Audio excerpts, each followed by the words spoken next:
Eu pude acompanhar a exposição inicial da senhora, mas por motivo de compromisso, inclusive da mesa diretora da casa, recebemos agora há pouco o embaixador da Eslováquia, precisei, parece que a senhora até fez alguma referência sobre isso, precisei me ausentar. Então, se de repente eu fizer alguma pergunta que a senhora já tenha respondido, eu peço a compreensão, né, pelo fato de não ter podido ter ficado o tempo todo.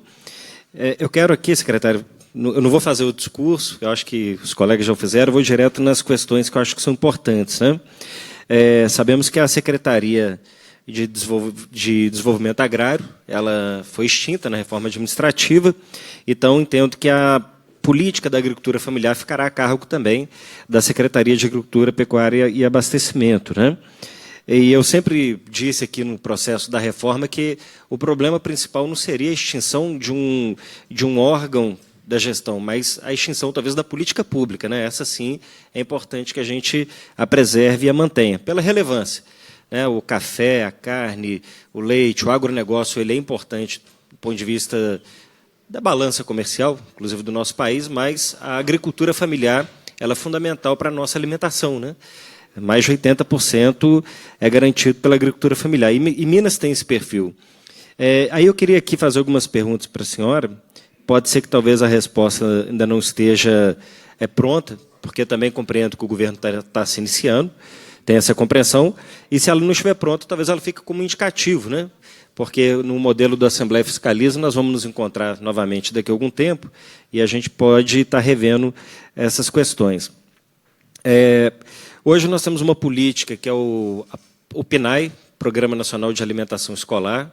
O PNAE ele estabelece a compra de 30% da merenda escolar da agricultura familiar, porque a agricultura familiar, eu penso que ela tem três situações, né? As condições de produção, combinado com assistência técnica aos pequenos agricultores, as condições de escoamento dessa produção, e é importante que a Secretaria dialogue com a CETOP, se políticas como os tubulões, as vigas para as pontes, os mataburros permanecerem lá, que os agricultores demandam muito esse tipo de política. E o terceiro é a comercialização, né? E acho que o PNAE ele colabora muito criando um ambiente da comercialização. A pergunta que eu faço é se a Secretaria tem uma comunicação com a Secretaria de Educação a saber de qual que é o volume ou percentual de cumprimento desse índice. Claro, pode ser uma questão específica da Secretaria de Educação, porque a lei cria uma determinante ali, mas tem um interesse direto pelo público, que é o objeto também da atuação da gestão da Secretaria da senhora. Então, eu queria saber se tem essa conversa. E se é possível a gente aumentar, né? Fala do percentual mínimo, mas por que não mais, né? A outra questão é o PA, Programa de Aquisição de Alimentos, programa também que foi criado no governo federal, à época do presidente Lula. Em Minas, nos últimos anos, me parece, foram mais de 6,5 milhões de investimentos, 1.500 agricultores rurais em 53 municípios semiárido mineiro. Se está no farol e no horizonte da Secretaria, a permanência dessa política pública, que é o Programa de Aquisição de Alimentos, né? O Brasil Sem Miséria também, que foi uma política executada, me parece, na Emater, um programa importante para enfrentamento da miserabilidade no campo, como que a senhora vê essa política e como que ela está posicionada nessa agenda, e também dos povos e comunidades tradicionais. O governo Pimentel regulamentou política de povos e comunidades tradicionais, criando aí a garantia de desenvolvimento sustentável, né? Então, com a extinção da SEDA, a superintendência desses territórios ela não foi mantida. Então, como que essa política poderá ser preservada?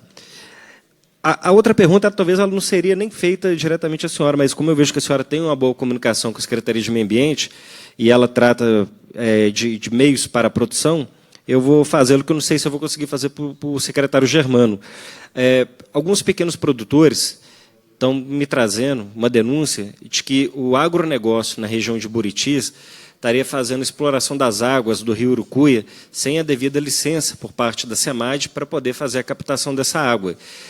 Alegam que a morosidade no processo permite que esse produtor consiga liminar para fazer a exploração do recurso hídrico até que se haja um deferimento ou não do sistema de meio ambiente. E que a própria Copasa teria dados de que isso impacta, em termos de volume, e poderá impactar no futuro o abastecimento das comunidades ali dessa região. É claro que a informação que talvez a senhora não tenha, eu estou fazendo talvez aqui mais um pedido de verificação do fato, né? Ainda voltando, falando sobre a Emater, uma empresa importante que nós sabemos aqui da assistência técnica, o governo passado realizou um concurso público para a recomposição dos técnicos da Emater, né? E eu participei efetivamente desse processo.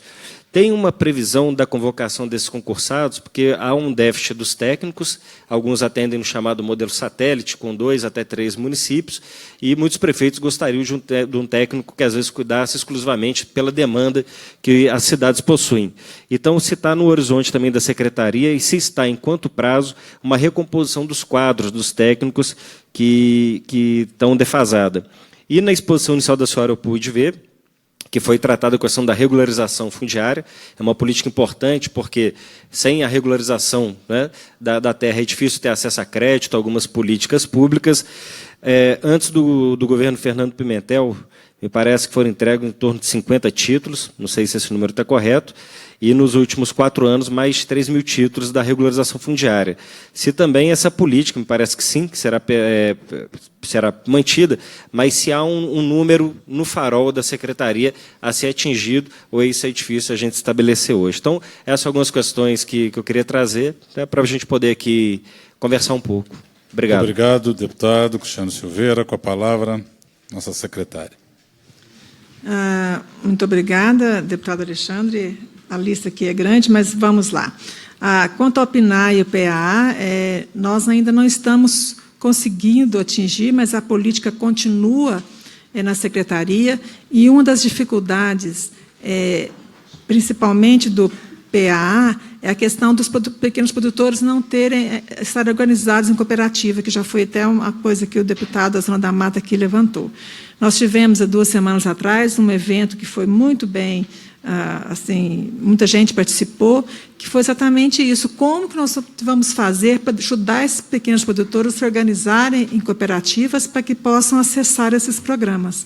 Porque muitos editais do PA estão sendo contemplados por cooperativas do Rio Grande do Sul, de agricultores familiares, sendo que aqui no nosso estado isso poderia estar acontecendo. Então, a gente tem essa preocupação de melhorar o acesso dos nossos agricultores familiares a esses programas. Em relação à agricultura familiar, não é só a questão de ofertar alimentos, mas a questão de renda no campo. Questão de renda no campo, que é muito importante, segurar também as pessoas na zona rural, porque a gente observa muitas vezes que o pequeno produtor, sem conseguir se manter na propriedade, vem para as periferias da grande cidade, viver em condições muito piores.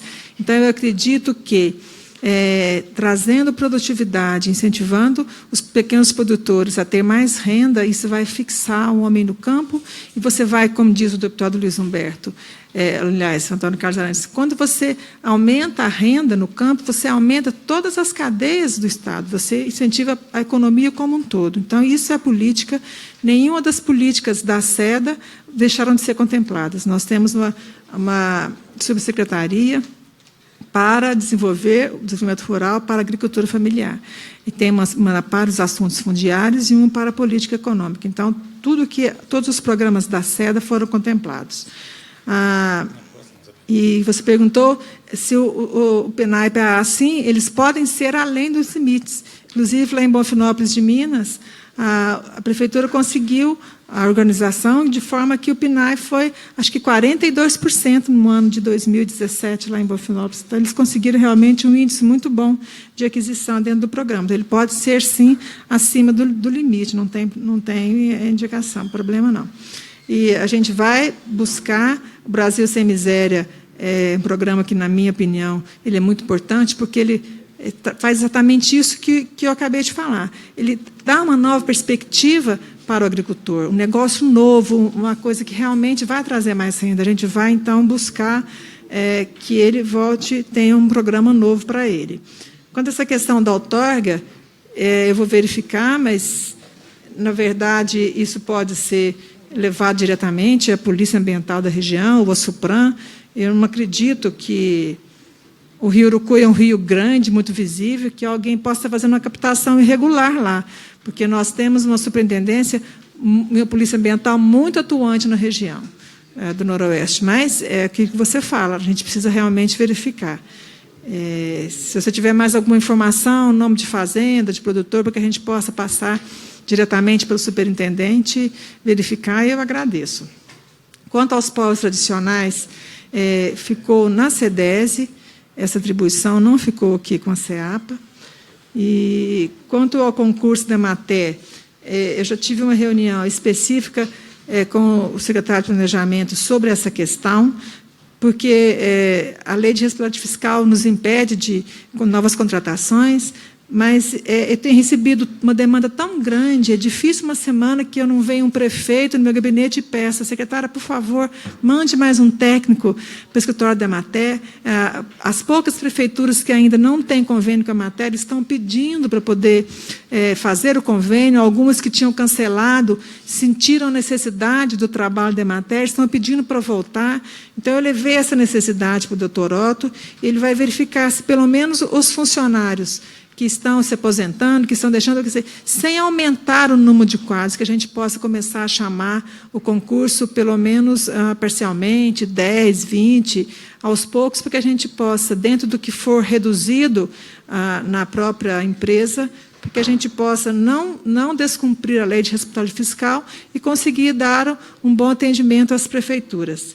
E quanto à questão da regulação fundiária, nós estamos estruturando e a nossa meta é pelo menos 1.000 títulos por ano que a gente consiga emitir. Inclusive, nós já estamos indo aqui esse mês, no dia 28, o governador vai comigo, nós vamos a Minas Novas entregar 267 títulos para famílias de pequenos produtores. Então, isso para a gente é uma alegria, porque muda a vida da família. E como não adianta a gente fazer muitas políticas que a pessoa não tenha o documento da terra, não tenha acesso às políticas.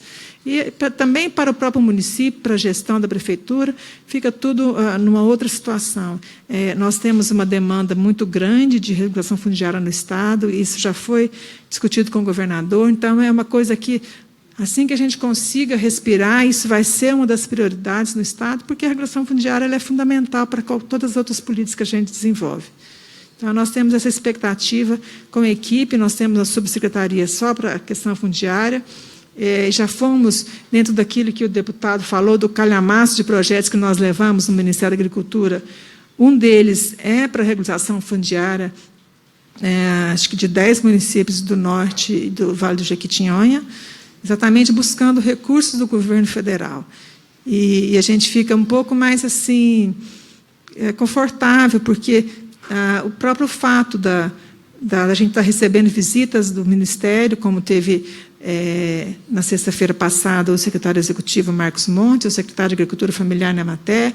Ontem nós tivemos a visita do Dr. Carlos Everardo, que é do crédito fundiário, que é uma coisa que também vai ajudar muito os pequenos produtores do nosso Estado, o acesso à terra.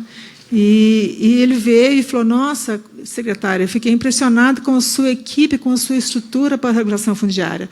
Então, isso também dá ao Ministério um conforto maior de estar fazendo convênios e parcerias com a CEAPA para executar essas políticas. Tá bom? Muito obrigada. Muito obrigado, senhora secretária.